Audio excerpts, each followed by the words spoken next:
Hey pop-up camper friends, I am working on giving new life to some cushions today in our vintage 1985 Jayco J, aka the project camper.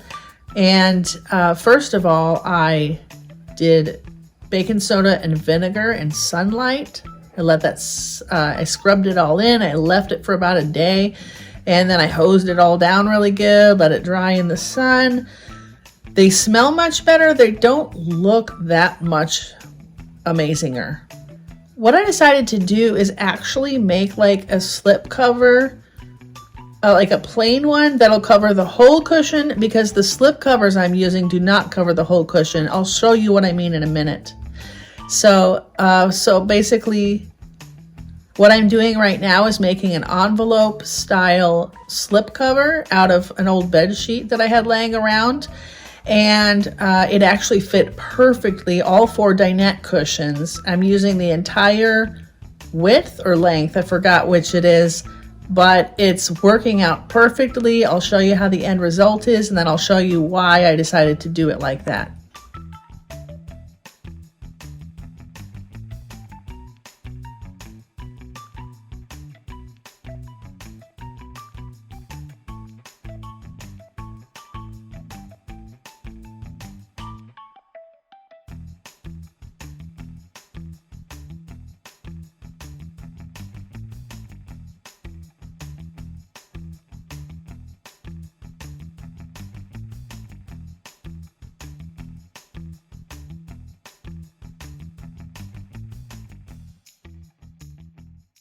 So I made a slip cover and then a second slip cover of fabric. This is the couch that I actually just did, and I found this is actually a sofa slip cover that I found.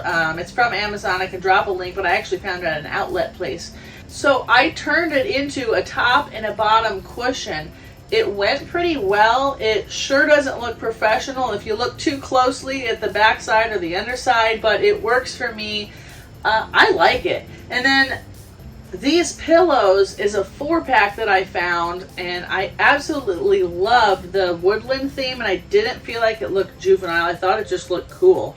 So we've got some throw pillows going on. Now the dinette is causing some issues. I decided to go ahead and try something that I've seen people do, which is order the chair slip covers. Now, I knew when I ordered this 4-pack that it was a slim chance that the bottom cushions were going to fit.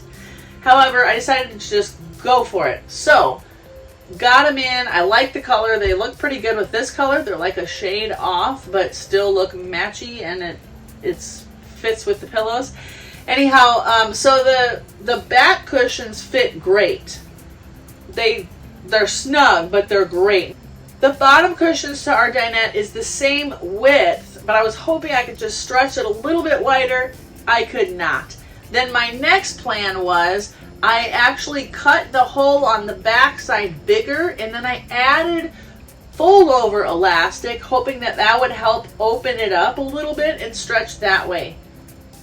That was a no-go. Then what I just tried was I actually used some of the fabric that I had cut off, and I made a strip in what would basically be the back side, so you wouldn't see it even though it still matches. I made a strip, I sewed it on by cutting a hole on the seam and then just basically making an extension. I'm sorry, there's no instructions for this. I'm completely winging it. Yes, I can just order something different. I'm just feeling stubborn and cheap, and I want to make a way. So I tried adding the strip. It's better, but it's still not quite cutting it. So I'm still at the drawing board on that. I'm not quite sure. I do have a bunch, but not enough of this fabric left over. I'm still trying to think through that. I'd like to get creative and make it work. I don't want to just add in some other fabric. So if you have ideas for that situation, or if you've tried something that worked, let me know. I have basic sewing skills. I'm not afraid to try stuff, and if I scrap it, I scrap it. But I think it's a fun challenge, and I'm still working on it. I'll have to give you guys an update as far as that goes. So far, we've got the paint. We've got some dinette cushions next, in addition to figuring out the dinette We've got the couch ready to go. We've got these beautiful pillows. Next up is going to be counters and floors and curtains. So if you haven't already, hit like, subscribe, share, comment, all that stuff. Stay tuned because I definitely can't wait to show you more progress. Thanks for watching and happy camping.